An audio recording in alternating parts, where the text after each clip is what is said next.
Looper is about a man that's trapped in a time loop in which he's destined to destroy himself.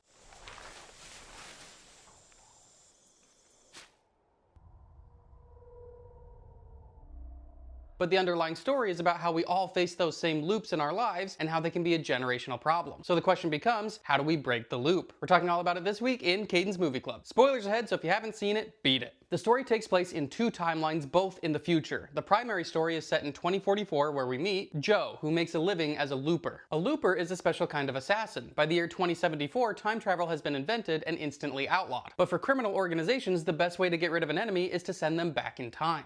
My employers in the future nabbed the target. They zap him back to me, so the target has vanished from the future. And I've just disposed of a body that technically does not exist.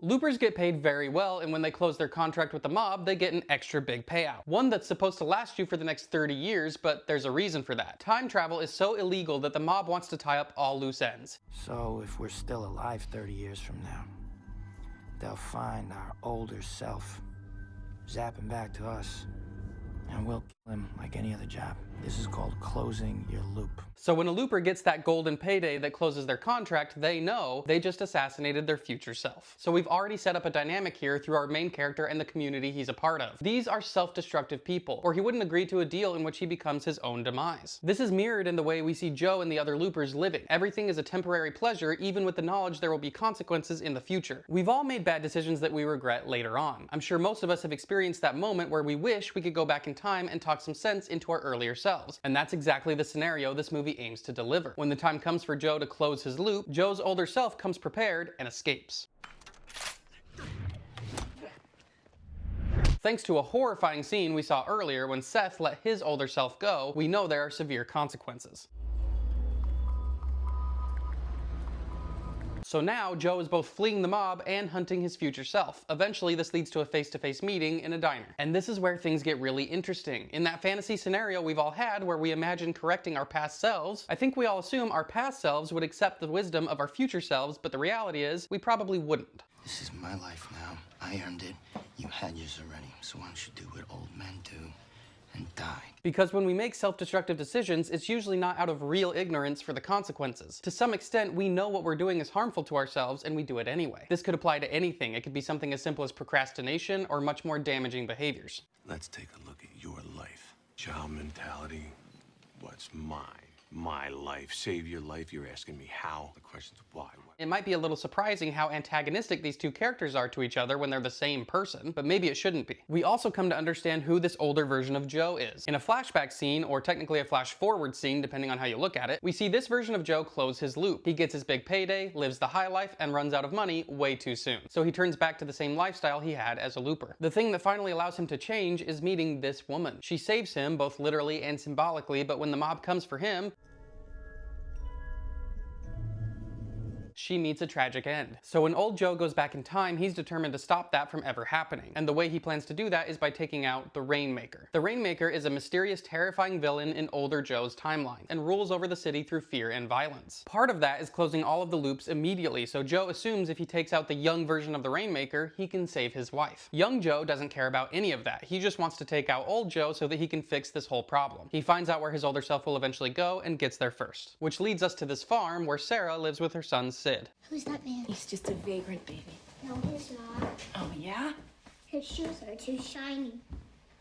Aren't you a smart monkey? The first half of the movie spends a lot of time setting up a web of plot points that start to come together in the second half, but it also sets up a big question. We've established that Joe is stuck in this self-destructive cycle, which is represented by a literal time loop. It seems to be an endless cycle of Joe choosing this life in which he eventually destroys himself. And when his older self tries to go back to change things, he can't actually do it. His younger self seems to be a completely different person that does not want the same things. But the truth is staring Joe right in the face. The reason he and his younger self don't agree is because they are the same person and he hasn't changed. And the thing they still share in common is that they're driven by selfishness. Older Joe claims he's trying to save his wife, but when young Joe offers to make sure she never gets harmed, older Joe refuses. You got a picture right there on my watch? Let me see it. Show me the picture, and as soon as I see her, I'll walk away. If you give her up, she'll be safe. Give her up? Yeah, give her up. If she never meets you, she's safe. You don't understand. We don't have to give her up. When we see the lengths he'll go to achieve this goal, we recognize how selfish it really is. So even though old Joe has come back to try and rewrite the past, he hasn't really changed, and therefore, he can't change his younger self. The big question that we then might be asking is, why is Joe like this? Why are all the loopers like this? And how can it be fixed? And it's here that we start to see what the movie really wants to address, this idea of damaged, self-destructive people and why they ended up that way. And this story proposes that it has everything to do with who did or didn't take care of us. This idea is planted early in the movie in several subtle ways, when Joe nearly runs into this kid in the street alone with nobody looking after him. Or when Seth is frozen because his future self starts singing a lullaby that their mother sang when they were a child. Even the dynamic between Abe and Kid Blue throughout the movie resembles a dysfunctional father-son relationship. We can immediately see this is not a healthy relationship, and we come to find out that Abe essentially raised Joe as well. You were the youngest looper I ever hired. The bad version of your life, like a vision. I could see how you'd turn bad. So I changed it. Joe's mother died when he was young, and he was taken in by Abe, who channeled Joe's pain to be an effective tool for the mob. We soon come to find out that Sid is the Rainmaker, and the reason he's so dangerous in the future is that he has extremely powerful telekinetic abilities.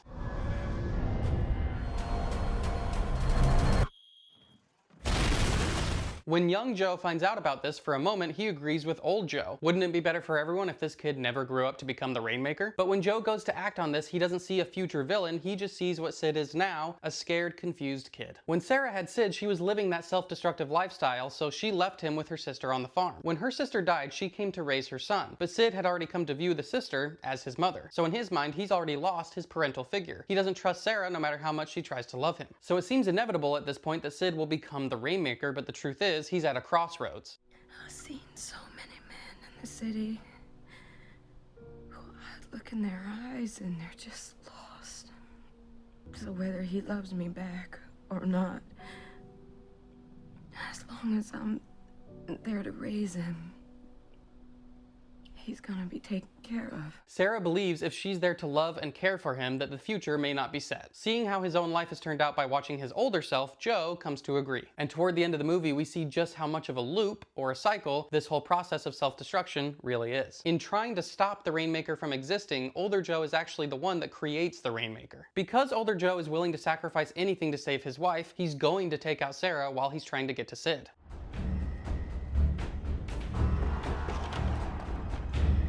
And this is actually the moment that Sid becomes the person that will eventually be the Rainmaker. The moment where the person that was meant to love and take care of him is taken away. Then I saw it. A boy, angry and alone, laid out in front of him, the bad path. I saw it. And the path was a circle. And younger Joe sees it clearly. It may not have been his fault that he became the way he is. He was abandoned as a child and raised without love. But now he sees himself perpetuating the cycle of self-destruction that all begins with not being loved. This is the real loop. And Joe realizes if he makes the most selfless decision possible, the loop can be changed. So I changed it.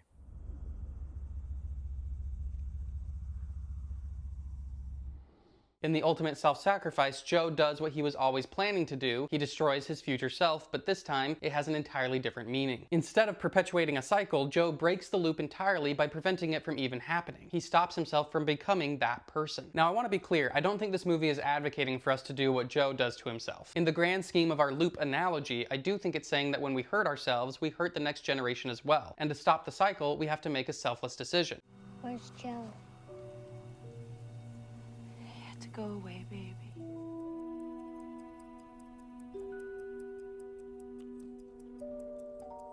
We have to break our loops, and that might mean that we need to destroy our old selves in an act of selflessness. Then we can turn that selflessness onto the next generation and change the loop into one of compassion and love. And next week, we're going to take a look at a movie that also uses time travel to examine love in every possible way. Romantic love, familial love, and love of life. About Time follows the story of Tim, a young man who finds out that the men in his family have the ability to go back in time. The specific rules in this version of time travel are that they can only travel back to moments they have lived before. So there's no possibility of going back to stop world tragedies or anything like that. They can only use it in their own lives. Again, that fantasy scenario comes back to us, what if I could have do-overs in life? And here's some questions to keep in mind while you watch. What do you think about the way in which Tim uses his abilities? Would you use them the same way, or would you choose different priorities? How does your perspective shift throughout the movie? When Tim learns about the potential consequences of his time travel, what do you think this is saying about the way in which we sometimes fantasize about changing the past? What do you think this movie is ultimately saying about the idea of having do-overs in life? What is so valuable about the nature of time? So let's chat about Looper in the comments, and I'll see you back here next Sunday to discuss about time. And if you want to stay in the know about Movie Club, you know where to go.